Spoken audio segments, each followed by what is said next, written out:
Тэр голомтын баясгалан дээр аптекийнхаа юм хийсэн хүмүүс яагаад оруулж ирэхгүй вэ?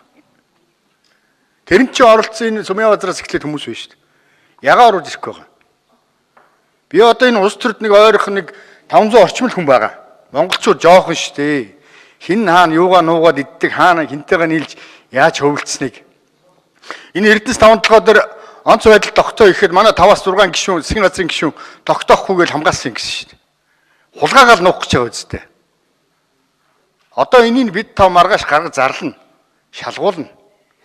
Яг үнэн мөнийг үзье гэж байгаа бол зөвөр ингээ гимгүү нөхдүүдийг аваач ингэж олонний дундаа нийгэмд аваач яллаад ингээ гарна гэж байгаа бол энэ дүр шүү. Та нар харин прокурорын байгууллагын авилгатай нэмэх газар шудраг ажиллаарай. Шудраг ажиллаарай. Үнэхээр хийцэн хэрэг байгаад авцсан юм байгаа бол ялтлаад яв. Тэгэхгүй зүгээр ингээ зөөлчилж байгаа юм хэлбэрээр та нар тал зассан юм байдлаар явах юм бол ямар ч хэрэг байхгүй. Энэ байгууллагуудыг бүгдийн татан буулгах. Энэ хүмүүсийн бүгдийн содил. Энэ авилгатай тэмцэх хүсэл зориг ерөнхий сайд байгаа байх гэж би харж байгаа юм. Миний нөхөд уучлаарай. Энэ хурал дотор байгаа болон байх гад гадуур байгаа энэ 500 гаруй хүн байгаа. Хүний өөрийнхөө намайг. Эдний эдсэн уусан ингэдэг тэгдэг юмнууд бүх мэдээллүүд нь биднэрт хүмүүс өгж гин оо. Энийг хэлнэ. Энийг зарлаад өгнө. Бүтгэж байгаа юм биш, шалгаад өг, тогтоогоод өг гэж. Дахин их хурлын гишүүн болохын төлөө энэ хүмүүс чинь хүн хөтлөө явна үстэй. Ял шийтгэл авахгүй төлөө энэ гэмт хэрэг хийсэн хэдэн тэр бумаар мөнгө хийсэн хүмүүс ч одоо. Бэлэн мөнгө нь гэртэн багтгаа болчиход алтаар авч хурааж ийн гэж байгаа шүү дээ. Худлаа биш шүү. Бэлэн мөнгө нь гэртэн багтгаа болчиход угааж дийлэхгүй болчиход гултмаа болгож алт болгож хадгалж ийн гэж байгаа шүү дээ. Энэ хуулийнхны дунд явж байгаа л яриа шүү дээ. Чимбата чи энийг мэдэхгүй байх гэж байхгүй. Та нар ийм хүмүүсээ гаргаж ирэл дээ. Ийм хүмүүсээ гаргаж ирж чадахгүй байж энэ хуулиар одоо ингэж хангалж ийн тэгж энэ гэр дотор хулганы нөхөө бүгдийг бүгэлж ийн гэж ийм утгагүй юм битээр. Энэ хадгалан дээлээ банк санхүүгийн байгууллагууд дээр явж байгаа энэ мөнгө угааж байгаа хэрэгүүдээ та нар үзэлтэй. Хиний хэдэн төгрөг хаана нугаагдаа явж байгааг бүгд мэдчихэж байгаа шүү дээ нэртэй устдаа. Яагаад энэ цөөхөн юмыг чинь олоод учрыг олж дийлэхгүй байх гэж байхгүй байгаа шүү дээ. Энэ шиг амархан юм хаа байна. Энэ гудамж зогсож байгаа залуучуудаас 20 хүн оруулаад гаргахад юм явна дөө. Аргын зааж өгөөд учрыг мохрлоо явахад чинхүү сэтгэл байхгүй учраас та нар ийм байдалд явж байгаа байхгүй. Одоо болоо. Одоо ингэж авилгатай тэмцэхгүй. Яг тэмцэе гэж байгаа бол бүх юма тайлж хагаад энэ гудамжинд үсгтэй байгаа ард иргэд чиг тайлж хагаад бүгд шалтан үз.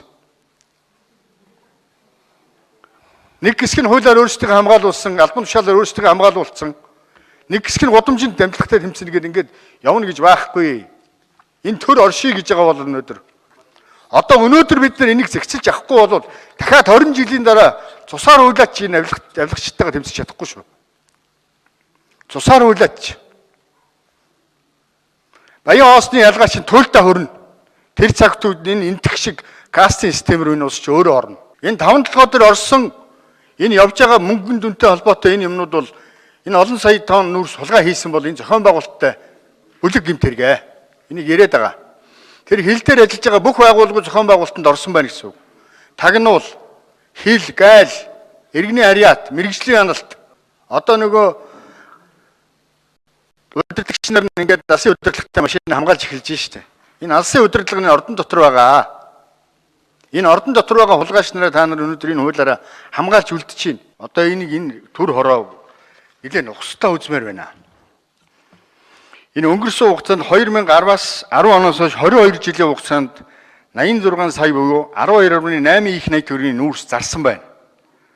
Зөвхөн 18-аас 22 онд 7.5 их найт төгрөгийн бараа бүтээгдэхүүнийг зөвхөн Эрдэнэс толгой гэж компани худалдаж авсан байна. Нөгөө 12 их найдын шин 7.5-ыг ингээд энэ компани ч өөрөө үрдсэн биш үү? Тэгээ энэ дотор нь одоо энийг шалгаж ядаад ах юу байна? 576 гэрээгээр л энэ 7.5 их найдын шин ийч тийш цацаа хийцсэн байна. 396 гэрээгээр нүүрсээ зарсан юм байна. Давхарцсан доогоор хэдэн ч компани байгаа. Тэгээ энийг үзэхэд одоо энэ дотор бол инээдтэй юм байна уу? Энэ авилгатай тэмцэх газрын вебсайтн дээр байгаа мэдээлэл шүү. 7.5 их найдтай энэ гэрээг та нар үзээрэй. 111 сая төгрөгөөр 40 тонны контейнер авдаг. 880 сая тэрбум төгрөгөөр авч самсмол авдаг. За зарим нь би бол зах зээлийн үнийг мэдэхгүй. Гэхдээ энэ дотор байж боломгүй юмнууд байна. 30 сая төгрөгөөр подолк авах, 40 сая төгрөгөөр одоо юу гэдгийг бэйли аавна. 1.3 тэрбум төгрөгөөр эрүүл мэндийн үйлчлэг хийн. Ингэж мөнгө идэж штт. Та нар бид нар өнөөдөр аптек гэрээнээс чинь гадна дахиад энд бас дахиад булаа юм энэ дотор байна. Энэ бомбын хяналтын ороог бүр өшөө өргөдөх хэрэгтэй байна. Бүр 2 хуваа. Энэ 5 толгойтой холбоотой энэ хулгай хийсэн юмнуудыг. Энэ дотор дандаа улс төрчдийн компани байгаа. Энийг зүгээр ард түмэнд цацаад энэ дотор хин ямар хуулийн этгээд үүсгэн байгуулагч байна гэхэд энэ ихэнх нь улс төрчдийн компани байгаа. Хэдний нөлөөлөл байгаа. 2 хувааж энийг үүсэхгүй бол болохгүй байна. Энэ аптектэй холбоотой энэ жинхэнэ хулгайчтай яагаад зарлахгүй вэ? Тэр голомтын баясгалангаа энэ Женкомекого барил та. Үнэхээр хулгайтай дэмжих улс төрийн өсөх зэрэг байгаа юм бол ингэсэ да. Энэ хүмүүсээ барьж хориоч. Хэдэн зуун тэрбумаар нь хэдэн тэрбум доллараар нь ашиг хийгээд эднэр чи явдаг. Энэ 5-7 гэж компани ерөөс анх үүснээсээ хойш энэ хил амыг дагуулж энийг одоо зэгцэлж энэ хамаг юм хаахгүй болохгүй. Анх тэр энэ өвшиж хүн байгуулагдаж дарга болол 250 сая Чалкогийн гэрээгээд хэрэг толбогдоод 14 онд хил даваа зогтсон. Одоо баахгүй. Дараа нь Батсуур гэж очсон бас. Одоо энэ Алтан ерөнхий сайдын үед бас хэрэг толбогдоод ялаваа явсан. Одоо энэ ариун бол ган уйг бүгд хэрэг толбогдоо шалгаж. Энийг томилдог тууз, энэ томилж байгаа энэ туузын дарга нар засгийн газрын хэрэглэх газар тухайн үедээ юу вэ? Төрийн өмчөөр энэ хүмүүс чинь л орд нөлөөлж энэ дотор ч хамаг юм хийж байгаа шүү дээ. Энэ хулгай зэлгийг зэгцэлэхгүй юм уу?